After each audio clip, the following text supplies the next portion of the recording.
Hello everyone. हमारा आज का टॉपिक है परसेंटेज कंपोजिशन। परसेंटेज कंपोजिशन होता क्या है? परसेंटेज ऑफ एन एलिमेंट और कंस्टिट्यूएंट। अगर हमें किसी भी एलिमेंट की या कंस्टिट्यूएंट की परसेंटेज कैलकुलेट करनी है किसी भी कंपाउंड में, तो हम क्या करेंगे, उसके जितने पार्ट्स बाय मास एक कंपाउंड में प्रेजेंट हैं उसको डिवाइड करेंगे उस कंपाउंड के मॉलिक्यूलर मास से और मल्टीप्लाई करेंगे 100 से, क्योंकि हम निकाल रहे हैं परसेंटेज, तो हम 100 से मल्टीप्लाई करेंगे। ये होता है हमारे पास परसेंटेज कंपोजिशन का फॉर्मूला। अब इसको कैलकुलेट किस तरह से करते हैं, फॉर्मूला तो हमने देख लिया, अब कैलकुलेशन किस तरह से करेंगे।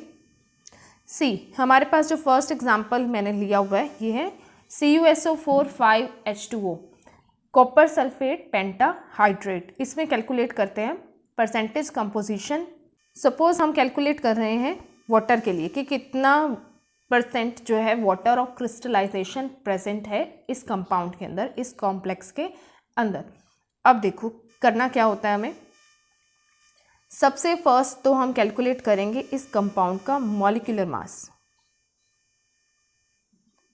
मॉलिक्यूलर मास कैसे निकालोगे? जितने भी एटम्स प्रेजेंट हैं इंडिविजुअली उनके एटॉमिक मासेस को ऐड करके हम निकालते हैं मॉलिक्यूलर मास। आपने देखा होगा जो मैंने वीडियो में बताया था आपको। अब देखो कॉपर का मास प्लस सल्फर का प्लस ऑक्सीजन कितने प्रेजेंट है फॉर्मूला में? 4। O4 लिखा हुआ है ना, ये देखो यहाँ पर,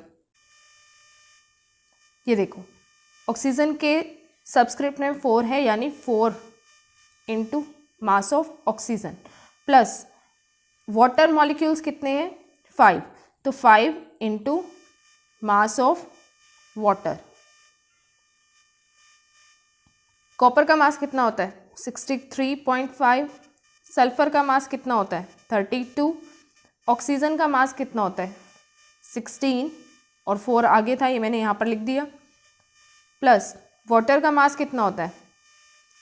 2 हाइड्रोजन है, 1 ऑक्सीजन है। हाइड्रोजन का मास कितना होता है? 1 और 2 है तो 2 हो जाएगा। और ऑक्सीजन का मास कितना होता है? 16, तो 16 + 2 = 18।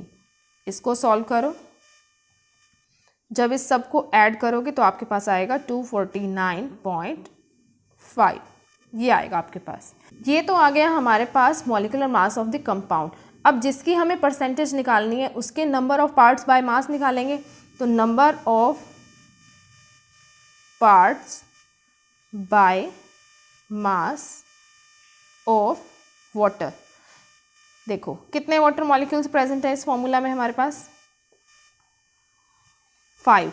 ठीक है, यानी पूरे लेने हैं हमें, जितने भी उसके स्टोइकियोमेट्रिक कोएफिशिएंट्स हैं या फिर उसके सबस्क्रिप्ट में मेंशन्ड है उसको हम पूरा काउंट करेंगे। अब देखो 5 है यहाँ पर वाटर मॉलिक्यूल्स, तो यहाँ पर क्या हो जाएंगे? 5 into mass of 1। Mass of 1 molecule of water = 18। अभी बताया मैंने आपको, 18 को 5 से मल्टीप्लाई करोगे तो क्या आएगा? 90। ठीक है, अब निकालो परसेंटेज। परसेंट ऑफ वाटर = कितना पार्ट वाटर का है divide by total molecular mass into 100। इसको सॉल्व कर दो, आपके पास आ जाएगी percentage of water of crystallization. ऐसे आपको ये करना है। सबसे पहले आपको क्या करना है? मॉलिक्यूलर मास कैलकुलेट करना है गिवन कंपाउंड का। और वो किस तरह से कैलकुलेट करोगे? डिफरेंट एलिमेंट्स के जो एटॉमिक मासेस है उनको ऐड करोगे, वो आ जाएगा आपके पास मॉलिक्यूलर मास। फिर जिसकी हमें परसेंटेज कैलकुलेट करनी है उसके number of parts by mass calculate करोगे।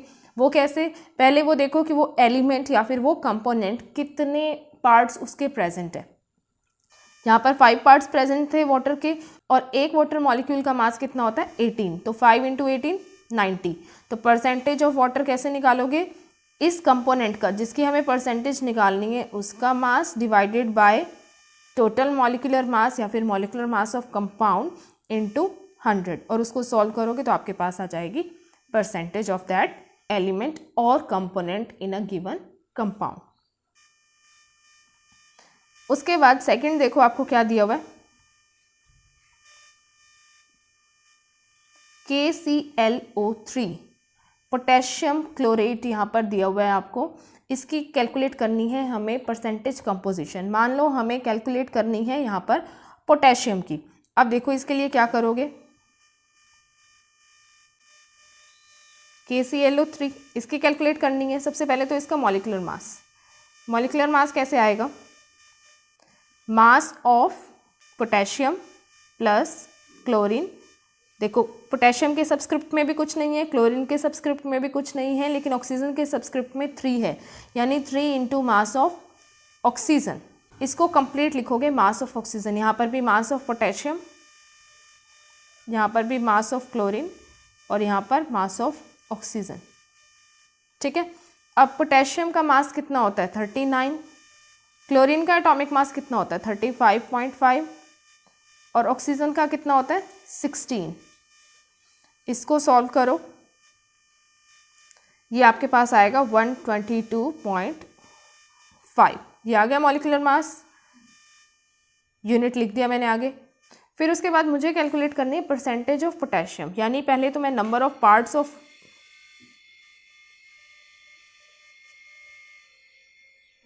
Potassium, number of parts of potassium किस तरह से कैलकुलेट करोगे। देखो पोटेशियम कितने प्रेजेंट है आपके पास, यहाँ पर एक ही प्रेजेंट है, यानी इसी का ही मास मैं कैलकुलेट करूंगी। एक का मास कितना होता है 39। परसेंटेज कैसे आएगी, इसका mass divided by total mass which is 122.5 into 100, और इसको जब सॉल्व करोगे तो क्या आएगा आपके पास 31.84%। ये आएगा आपके पास, ये देखो। इसमें आपको क्या करना है, पहले तो मॉलिक्यूलर मास कैलकुलेट करोगे। आपके पास क्या फॉर्मूला दिया हुआ था KClO3, मॉलिक्यूलर मास कैलकुलेट करोगे पहले, ये आएगा 122.5 यूनिट।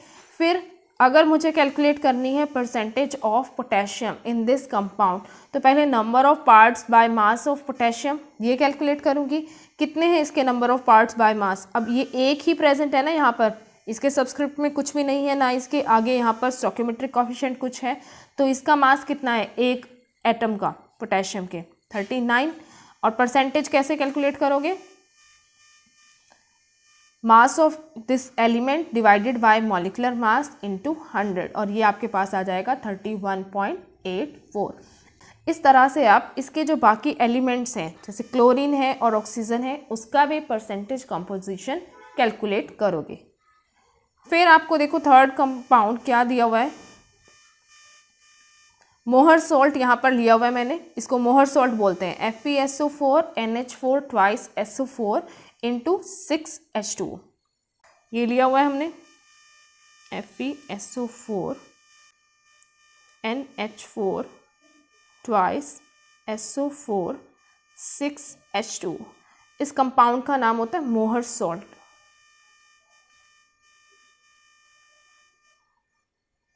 पहले तो हम इसका मॉलिक्यूलर मास कैलकुलेट करेंगे, molecular mass of FeSO4 NH4 twice SO4।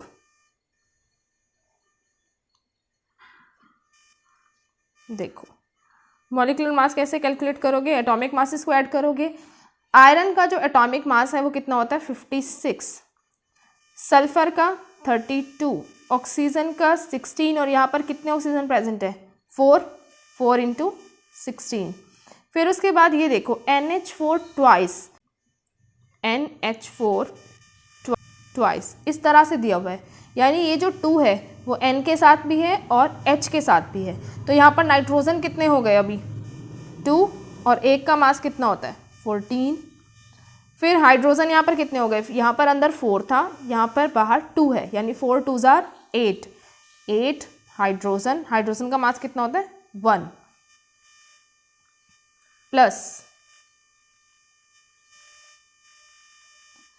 उसके बाद क्या दिया हुआ है सल्फर दिया हुआ है। फिर से सल्फर कितने हैं, एक ही है 32, ऑक्सीजन कितने हैं यहाँ पर 4 इंटू 16, प्लस वाटर का एक मॉलिक्यूल का मास कितना होता है 18, यहाँ पर कितने मॉलिक्यूल्स हैं 6। ठीक है, तो यहाँ पर ऐड करके लिख दो 6 इंटू 18। जब इस सारी टर्म्स को आप ऐड करोगे, मल्टीप्लाई करके जो भी है आप सॉल्व करोगे, आपके पास आएगा यहाँ पर 392। इसका जो मॉलिक्यूलर मास आएगा वो आपके पास आएगा 392 यूनिट। अब सपोज आपको इसमें कैलकुलेट करनी है percentage of water. Percentage of water किस तरह से कैलकुलेट करोगे? वही सेम जैसे आपने फर्स्ट एग्जांपल में किया था वैसे ही इसमें करोगे। सबसे पहले तो number of parts by mass of H2O। कितने नंबर ऑफ पार्ट्स बाय मास हैं? 6 पार्ट्स दिए हुए हैं, आप देख सकते हो फॉर्मूला में ही देखो 6 H2O है ना, यहाँ पर 6 पार्ट्स हैं यहाँ पर। तो इसका मास कितना आएगा वाटर का? 6 × 18 विच इज इक्वल्स टू 108। ठीक है, और अब परसेंटेज कैसे कैलकुलेट करोगे? Percentage of water 108 divided by total mass which is 392 × 100, और इसको जब आप सॉल्व करोगे आपके पास आएगा required percentage which is 27.55%। This is 5। Okay, ये हमने कर लिया calculate percentage of water in मोहर सोल्ट। आपको वो आयरन के लिए भी बोल सकता है, अमोनिया के लिए भी बोल सकता है, ठीक है, सल्फेट के लिए भी बोल सकता है, आपको किसी भी एलिमेंट या किसी भी आयन के लिए वो बोल सकता है यहाँ पर। अब सपोज आपको बोला उसने कि calculate the percentage composition of sulphate ion in this compound. मैं कंपाउंड दोबारा लिख देती हूँ यहाँ पर FeSO4 NH4 twice SO4 × 6H2। ये आपको दिया हुआ है। उसने बोला आपको कि calculate the percentage of sulphate SO4 की हमें परसेंटेज कैलकुलेट करनी है। अब देखो यहाँ पर SO4 कितने टाइम्स प्रेजेंट है?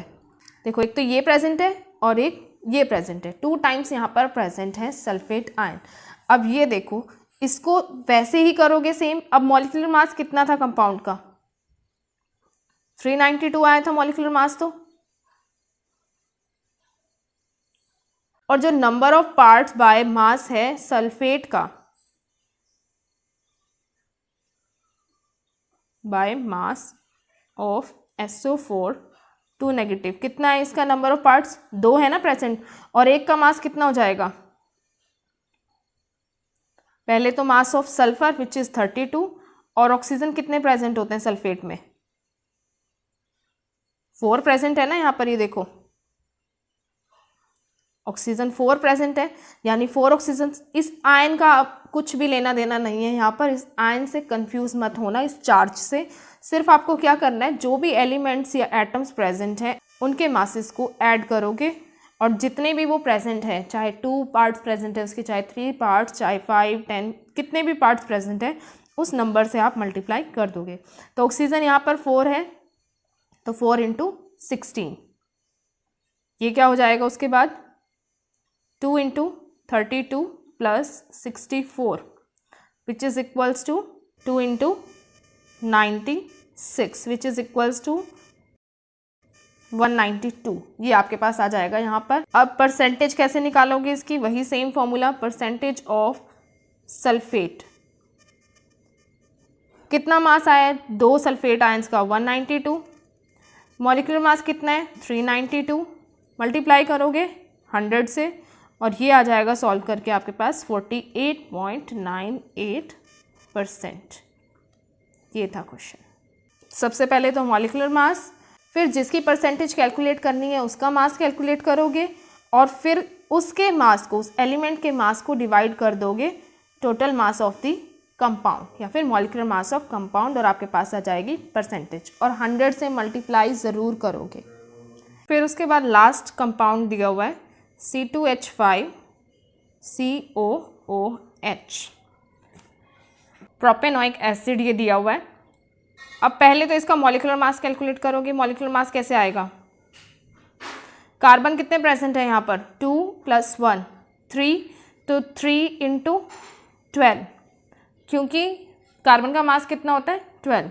हाइड्रोजन देखो यहाँ पर कितने प्रेजेंट है? 5 + 1 6, यानी 6 हो जाएगा, क्योंकि 6 × 1 = 6। हाइड्रोजन का मास कितना होता है 1। ऑक्सीजन यहाँ पर कितने प्रेजेंट है 2, और एक का मास कितना होता है 16। तो ये सॉल्व करोगे आपके पास आ जाएगा 74 यूनिट। फिर उसके बाद अगर उसने बोला है, क्वेश्चन में आपको मेंशन किया हुआ है कि calculate the percentage of carbon. अब मास ऑफ कार्बन कितना आएगा, number of parts by mass of carbon कितना आएगा। कितने कार्बन प्रेजेंट है इस फॉर्मूला में 2 + 1, 3 पार्ट्स प्रेजेंट है इसके, तो 3 × 12 कितना हो जाएगा 36।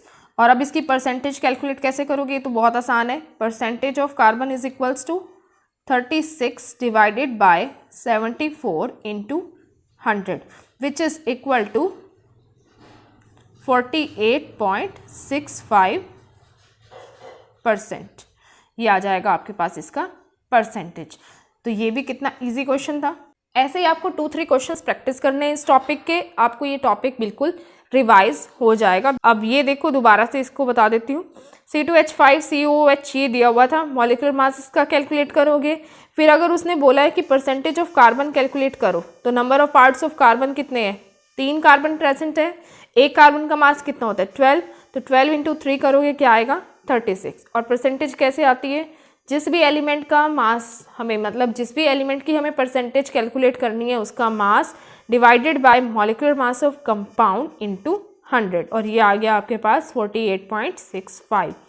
सो ये था टॉपिक आपका परसेंटेज कंपोजिशन। अब एक लास्ट में डेफिनेशन है लिमिटिंग रिएजेंट, या फिर उसको लिमिटिंग रिएक्टेंट भी बोलते हैं। देखो रिएक्टेंट क्या होता है, सभी को पता है कि रिएक्टेंट क्या होता है। किसी भी रिएक्शन में जो पार्ट लेता है, जो भी केमिकल रिएक्शन में कोई सब्सटेंस पार्ट लेता है जिसके अंदर चेंजेस होते हैं टू फॉर्म प्रोडक्ट, उसी को बोलते हैं हम रिएक्टेंट। और जो प्रोडक्ट का अमाउंट बनता है वो किस पे डिपेंड करता है, उस रिएक्टेंट पे डिपेंड करता है जो कि कंप्लीटली रिएक्ट कर जाता है। और इसी बेसिस पे, इनके रिएक्शन के बेसिस पे ही इनको 2 टाइप्स में क्लासीफाई किया जाता है रिएक्टेंट को। फर्स्ट इज लिमिटिंग रिएजेंट और reactant, second is excess reactant. Limiting reagent क्या होता है, वो रिएक्टेंट जो केमिकल रिएक्शन में कंप्लीटली रिएक्ट कर जाता है उसको बोलते हैं लिमिटिंग रिएक्टेंट और रिएजेंट। और एक्सेस रिएक्टेंट क्या होता है, जो पूरी तरह से कंज्यूम नहीं होता है केमिकल रिएक्शन में, उसको बोलते हैं एक्सेस रिएक्टेंट। ये थे इस यूनिट के बिल्कुल छोटे छोटे 2 टॉपिक्स। परसेंटेज कंपोजिशन के टॉपिक के आप 2-3 न्यूमेरिकल्स आप खुद ट्राई कर लेना, आपको वो बिल्कुल रिवाइज हो जाएगा। So this was all about today's topic. Thank you.